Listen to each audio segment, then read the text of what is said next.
Hi, I'm Jessica Williams of The Lens, and this is the District 1 Candidate Debate.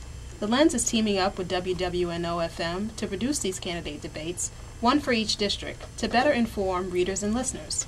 In this district, we have incumbent Ira Thomas, the Chief of Police for Southern University at New Orleans and a retired police lieutenant, and challenger Heidi Daniels, a professor at Southern University at New Orleans and a former Orleans Parish School Board Vice President who served on the board from 2005 to 2008.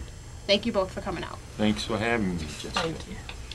So we want to get right into the questions, and my very first question is, what do you see as some of the strengths of the Orleans Parish School Board, and what do you see that have been some of its weaknesses over the last 4 years? Please be as succinct as possible in your answer, and Heidi, I'll start with you since you're on my right. Well, one of the strengths is that in order to operate a school district, it actually has to be open. So we recovered schools in 2005 after Hurricane Katrina, even though the state legislature through Act 35 had taken 117 schools.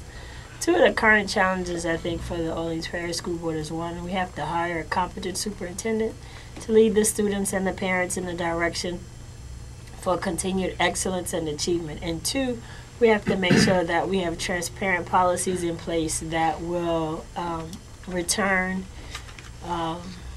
RSD schools back to the Orleans Parish School Board. And that process has to be not only transparent in terms of accountability, but it also has to be compassionate so that young people do not feel like adults don't care about their dreams. Ira, would you like to go ahead and answer the question? Well, in terms of strength, what we have now is that we have a board that is working together and has worked together for the last 4 years to do what's in the best interest of children. We had a superintendent, Darrell Kilbert, who served well and did his job as a superintendent.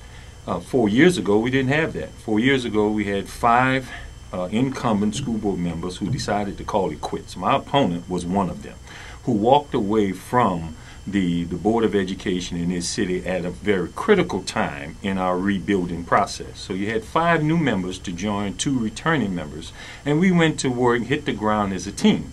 We found a $13 million deficit there. We found over $500 million of legacy debt. We found a school district that was in academic crisis. We found a school district that was in financial high risk.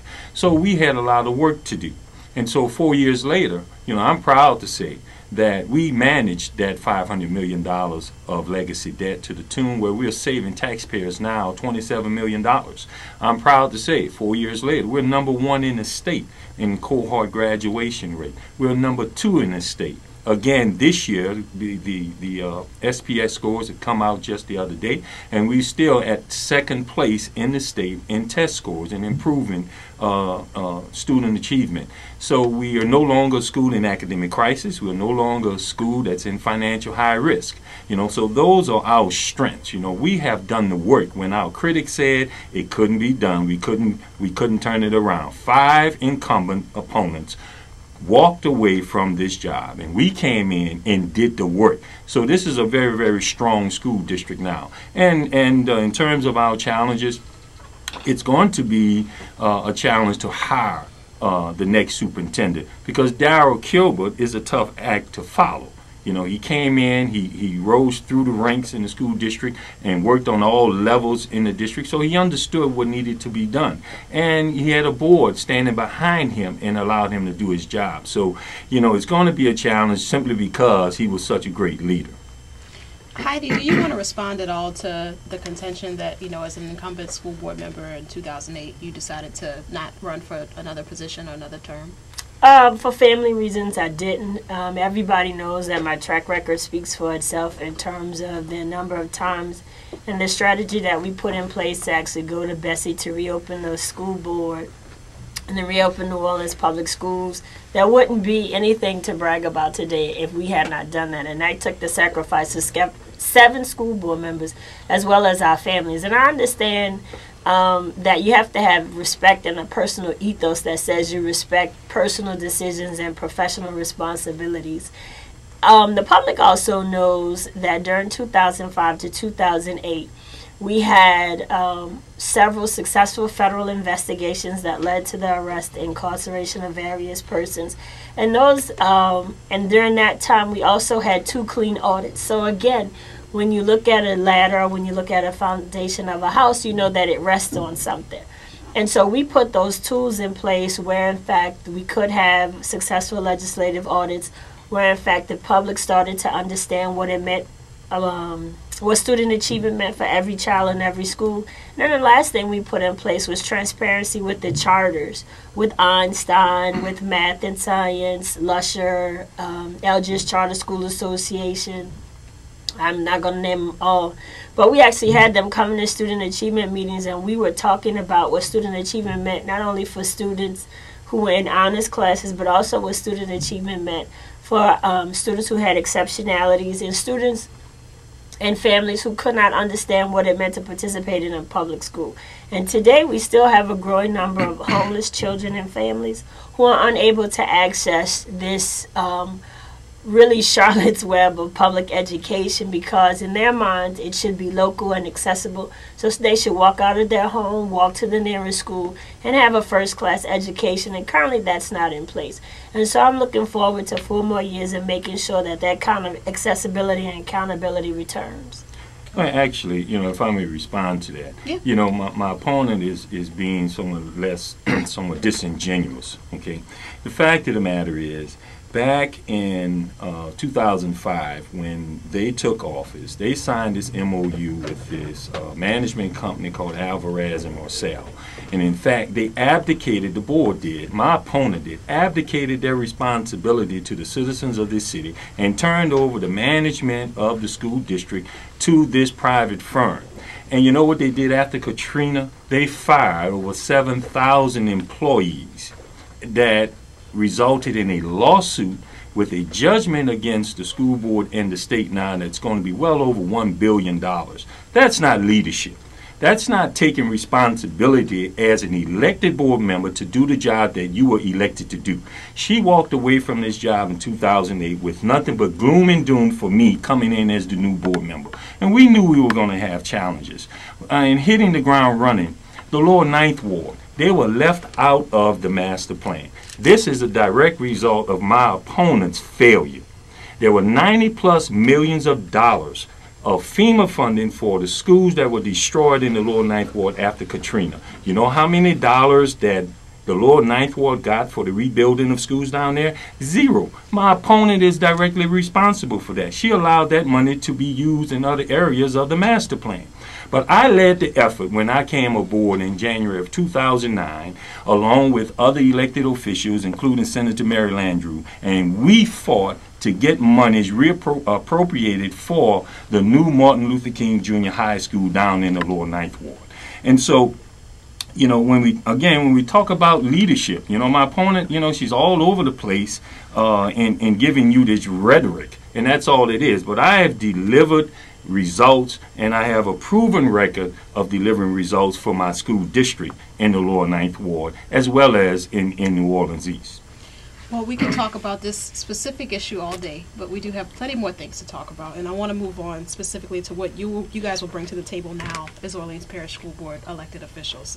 So my first question is my second question is an ideological question, and I want to know if you guys think that the Orleans Parish School Board should ever be allowed to run more schools traditionally. Why or why not? And Heidi, I'll give you the chance to respond first. Well, constitutionally, it is the responsibility of the Orleans Parish School Board to run traditional schools. And so the answer is yes, we should. If you look at dollar per dollar, the inequity that currently exists between RSD, Recovery School District schools versus independent charter schools versus the Orleans Parish School Board direct charter schools, you won't be able to solve that inequity by continuing to operate. It used to be bifurcated, which was 2. Now it's multifaceted school district. Secondly, when you look at the protection and the leadership and the responsibility and the respect of teachers, and that, in fact, currently right now is contention where we're almost facing a teacher walkout, a teacher strikeout, because we're in dire and desperate need of certified math teachers, certified science teachers, and certified special education teachers. And all over the 67 parishes, you've heard superintendent and school board members talk about the dramatic effect the legislation has taken, where retired teachers have actually stood up and walked out, because they feel like their profession is not being respected.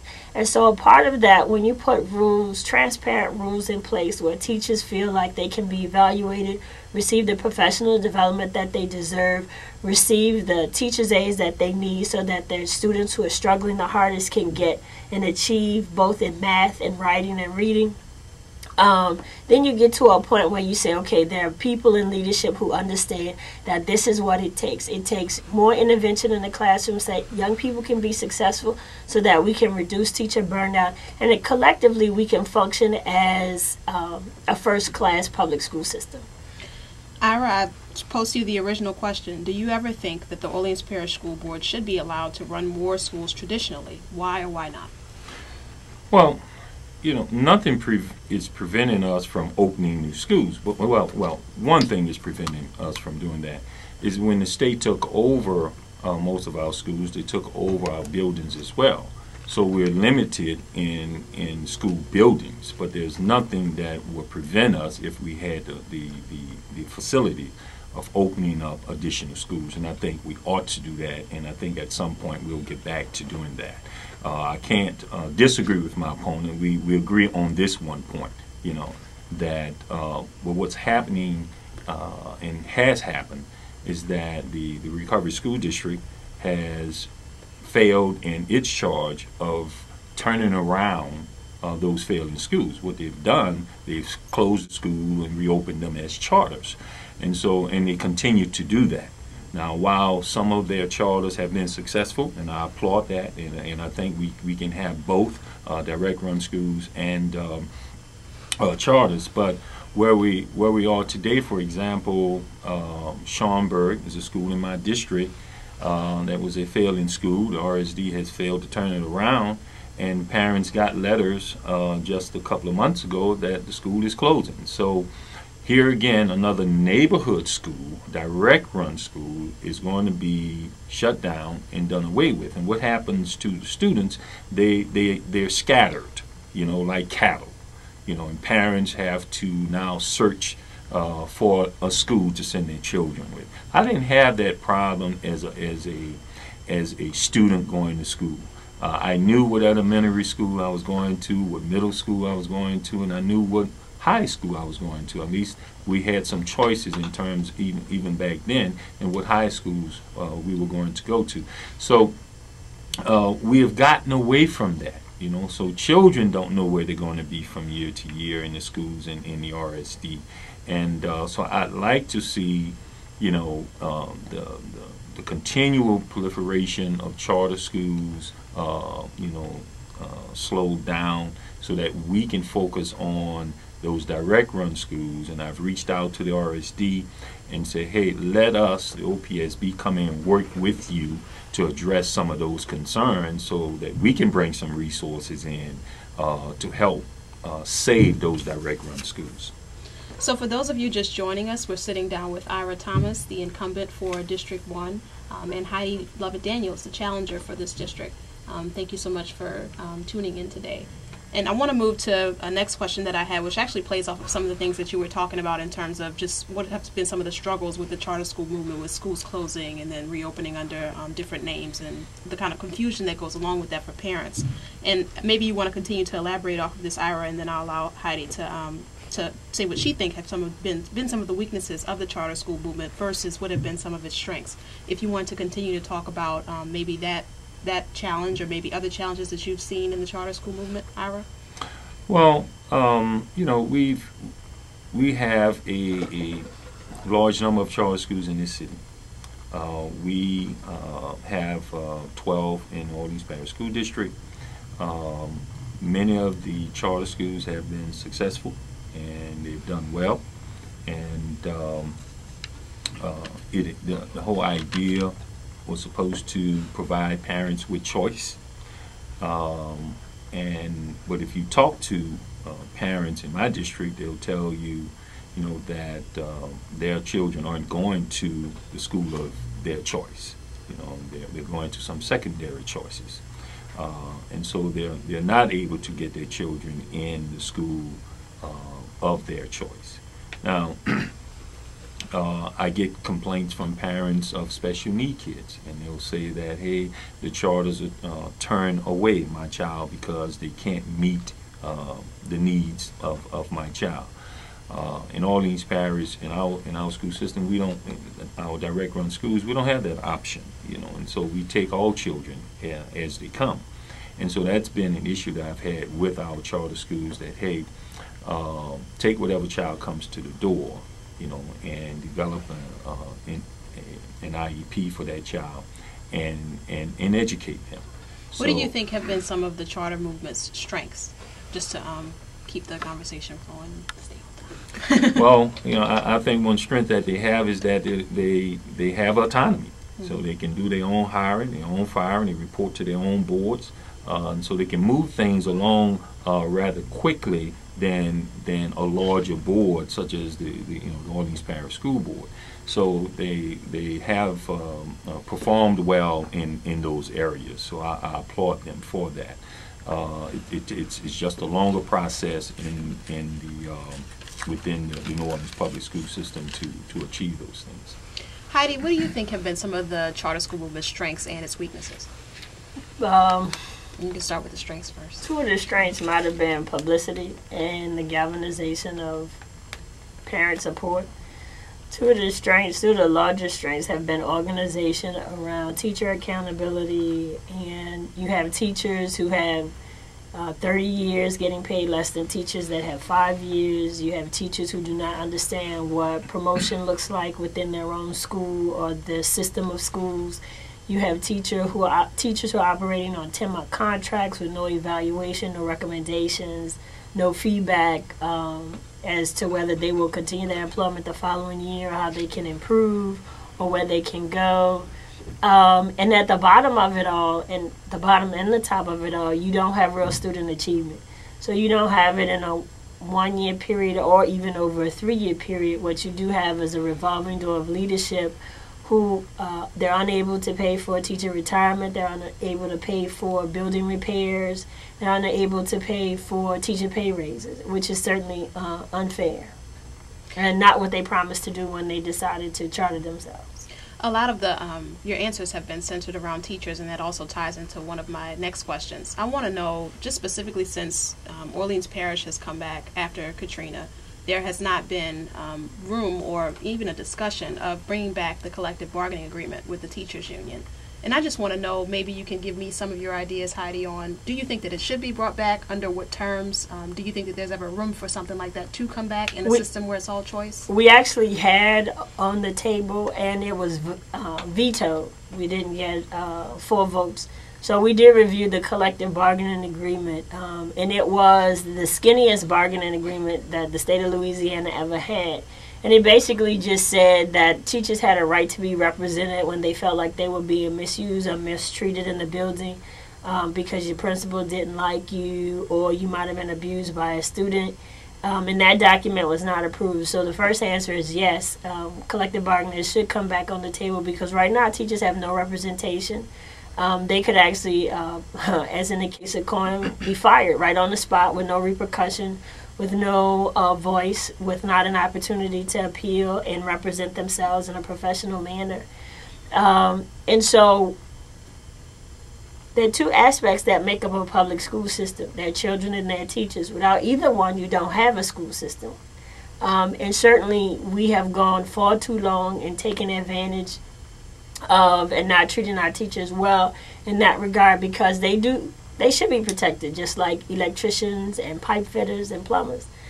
And what it says to our children as they matriculate through school is, should teacher education, should you even be a teacher? Should that be a career profession that you look towards? Because I'm a teacher in public school, I absolutely emphatically say yes, because without teachers, no one is going anywhere. No one's going to become a rapper, no one's going to become a basketball star or engineer or the next president. And so that is, that conversation can occur again. There's nothing stopping Orleans Parish School Board from engaging in that conversation, other than an apparent public fear of threat. And misunderstanding about what a collective bargaining agreement is and how it can be managed. Ira, maybe you can speak to, has the board even discussed this in the 4 years that you've been on it, and have you, what position have you taken in the discussion? I agree with the points of my opponent here. And they were in talks with the union just prior to this board coming in January of 2009. But in January, when we came aboard, we had so many other challenges, that we felt it wasn't time. The timing was not right for us to engage in union talks. As I mentioned, we had the deficits, we had the debt issue, we had retired school teachers who saw their health insurance premiums double by $400, and so they were calling upon the new board to do something to bring some relief to them. And so we had those front burner issues that we felt we had to deal with that were critical for the stability of the school district. And I should say we did bring that relief to our retired school teachers, and we reduced their monthly health care premiums by that same $400 and put that money back into their pockets, which was desperately needed for individuals on fixed incomes. But I come out of the police department, as you mentioned earlier. I was a former president of one of our unions, so I support workers' rights. President Obama supports it.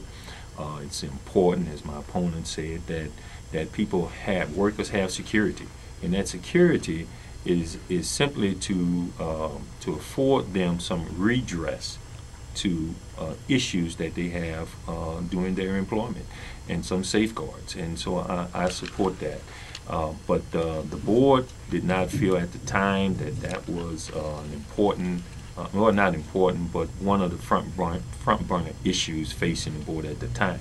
Now that 4 years later, I think there's an opportunity for us to reopen those talks going forward, but we've had a very good working relationship with Larry Carter and United Teachers of New Orleans, and we've worked together collaboratively, even without a collective bargaining agreement, to address a number of concerns that teachers have had. Okay. My next question deals with board structure, and as of right now there's been sort of a voting majority and a voting minority on the board, and these two factions have disagreed on issues, everything from the appointment of the superintendent to the funding of the district's disadvantaged business enterprise program, and tensions between the two have been high. Heidi, I'll start with you. Do you think this type of dissension affects the board's ability to get things done, and do you have any insight on where it could come from? When the board is not coherent and cohesive around student achievement, then everything else takes center stage. And so then you forget that, wow, every time I come and have committee meetings, I should really be talking about what kids need and how we're going to meet their needs over a 10-month period, a 3-year period, and a 5-year period. And so a part of it, I could see the distraction coming from the fact that if you didn't have a board retreat when you first got there to say, okay, this is where we want to be in 4 years and this is how we're going to get there, then you have distractions and confusion. The second thing is that you should be able to count the minutes per board meeting of how many times you talk about students and what students need. And so when you look at the agenda and you go, wow, this does not talk about student achievement, why is this even on the agenda? Who's responsible for making this decision so we don't have to have this discussion? Then you find yourself in a mess, really. And what we did with the Broad Institute is we actually had board meetings taped so that professionals could give us feedback on what was a waste of time, what was nonsense, and what was useful. And so, that matter can, at least in my mind, easily be addressed among adults, because you can just say, hey, here in this closed room, this is what's not making any sense. This is what's not moving forward. And here's, from an objective, not someone who's already a part of it, but a third party to say, here's how you can clean this up and move forward and continuously work for children. Ira, I'll go to you because you've been on the board and you experienced these issues firsthand. And at one point, I think during a public meeting, you even walked out because the tensions got so high. I mean, maybe you can explain to me and to readers and listeners, where do you think all that comes from? And you know, do you think it affects your ability to get things done?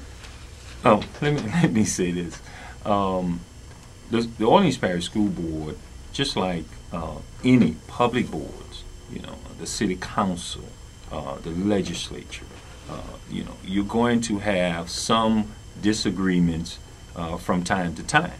If you look at the latest big issue on the Louisiana State Supreme Court, you know, so you're going to have these times when you've got a body of people, and Orleans Parish School Board is no different. You got 7 different minds who are coming together and trying to agree upon one thing. So are you going to agree on everything? No, you're not. So is there going to be some dissent? Yes, indeed. You know, and this occurs all across the board. And so these two, the two issues primarily, you know, we disagreed on the appointment of the interim superintendent, and we disagreed upon the direction of our disadvantaged business enterprise program. And then the third dissent had to do with the leadership role on the board. So those are the 3 issues that I recall that we had some dissent. But apart from that, when you look at our record, when my opponent just mentioned about student achievement and what we do in committee meetings, and that's where the meat of the work gets done.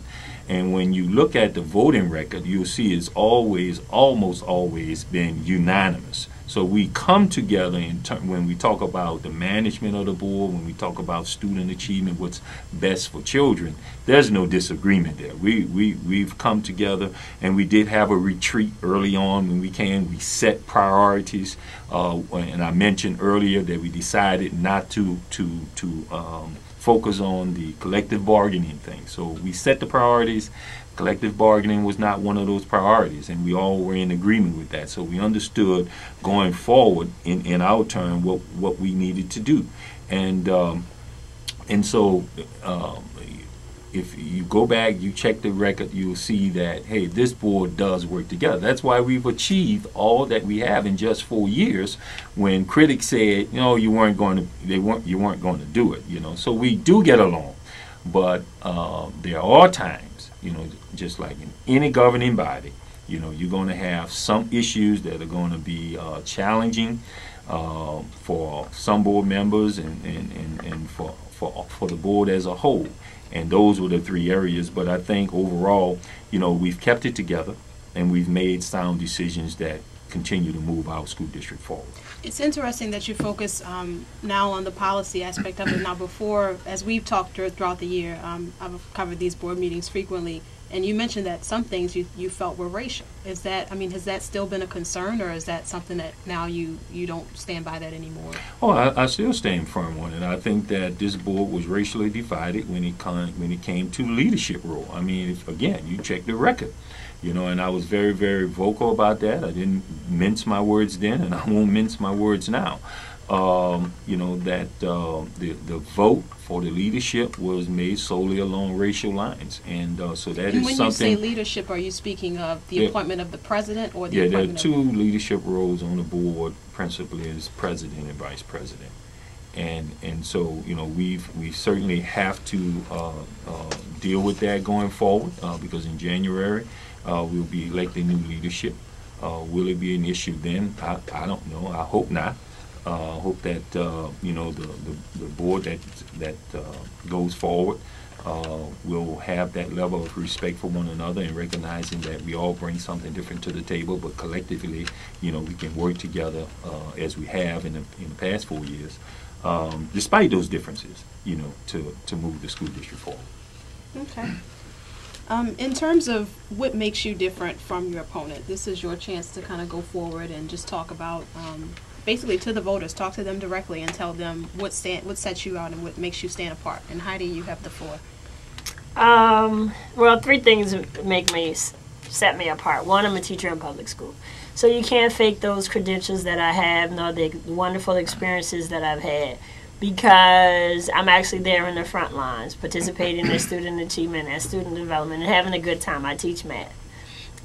Secondly is that my comprehensive knowledge and understanding and the effectiveness of what it takes to move young people who come into the classroom not on grade level, but get them there on grade level with their teachers, with their administration in the building, and the district as a whole is there, and it's in writing. Third is that my reputation of working with professionals to achieve the same goal, which is to make sure that our children are number one in everything that they do, stands there. So you have parents who, when I wasn't on the board, who called and said, Heidi, look, this 504 meeting is not going to happen. I need some help. I can't get anybody to represent me or call me back. And I did that in my, in my spare time. When you have students who said, look, we have total chaos, we don't have any fair representation, and what can you, how can you guide us through this process so that we graduate on time? And so it's there, as well as reasonable and fair treatment of individuals and the respective individuals. It's there. And so those are the qualities and attributes and the experiences, as well as just the passion and the enthusiasm and the love that I have for working with young people I bring to the table. Ira, maybe you can speak to what sets you apart, what you bring to the table. It's your chance to kind of leave your last impression to voters. Oh, I hope it's not the last impression, but I think that what separates me from my opponent is leadership, is effective leadership on the board. My opponent talks about the fact that she's a teacher, and that's great. She talks about her knowledge, and she talks about her reputation. And those are things that are fine for the classroom, but that's not the responsibility of a board member. We hire a superintendent. It is the superintendent's responsibility to educate children. The board's responsibility is to set policy and to set benchmarks for the superintendent and hold the superintendent accountable. The other, and that's what we have done effectively, more effectively than any board in the history of the Orleans Parish school system. We've worked with our superintendent, and we have sat back and allowed him to do his job, and that's what we have to continue to do going forward. If my opponent wants to teach, then she should go into the classroom and teach. But the board's responsibility is not to educate, but it is to make sure that the superintendent does his job and that we manage the public's funds properly, that we're fiscally sound, and we've done that. I've been accessible to my school district. I did not turn my back on my district as my opponent did in the lower 9th Ward. And she talks about teaching. Well, you got to provide facilities for students first. And she failed in her effort to see that any $1 of the 90+ millions of dollars that were allocated for schools lost as a result of Katrina in the lower 9th Ward went to those schools. And so I led the effort to get monies appropriated for that, and I'm proud about that. Out in New Orleans East, Lake Forest Charter, one of our nationally ranked charter schools, needed a site to build a new school. When I came aboard, monies were appropriated, but there was no site for them to build the school. I helped to appropriate $1.2 million for the purchase of a 16-acre site in New Orleans East for the building of Lake Forest Charter School. So, it's effective leadership and being accessible to the community. I've done that. And I think that, those are the attributes of a board member, is what people are looking for in leadership. And I think I represent that. We've got a couple more minutes left. I want to give you a chance to respond to the 9th Ward claim, because it's come up twice, and I didn't give you a chance to respond to it the first time, and we've got a couple minutes left. So if you want to speak to that at all and just kind of say what your role was in that. King what was it? There wasn't a role, because Martin Luther King Jr. School was one of those schools that fell below the state performance level, and so they were a part of Act 35. They were not allowed to reopen after Hurricane Katrina. And so what happened was there were a number of entities that contacted the school board, including themselves, that said, hey, we're going to Bessie. We had a list of schools that we opened and said these are additional schools that we open. So we actually started that list and sent that list to Bessie to awaken their eyes as to what was needed in the state. And we actually went to Bessie to represent not only King, but we also went to Bessie to represent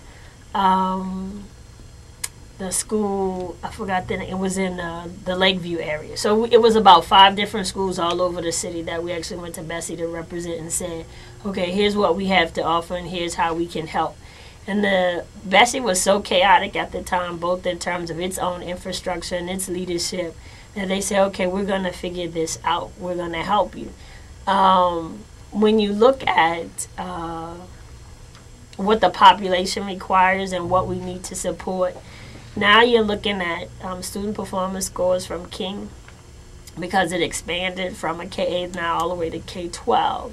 And so it actually was more than $90 million, and that was never off the table, because we, in fact, charted out what FEMA owed to each school district and still owes to each school district, and led that conversation about building repairs and what needed to be demolished.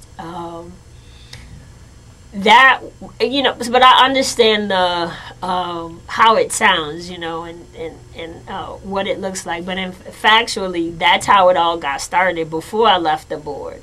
So they actually were open before I left as its own entity and chartered by the Board of Elementary and Secondary Education. The way the legislature is structured, they could not come back to the Orleans Parish School Board to be reopened.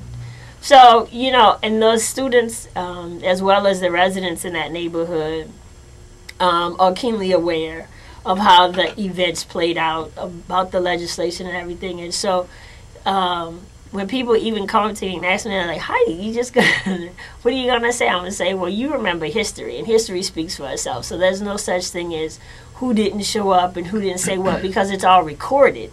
It's both recorded in meeting minutes as well as it's recorded on videotape. Well, thank you so much for addressing that claim, and I just want to thank you guys both for coming out. I really appreciate it. It was great to have you. Thank you. Congratulations and good luck.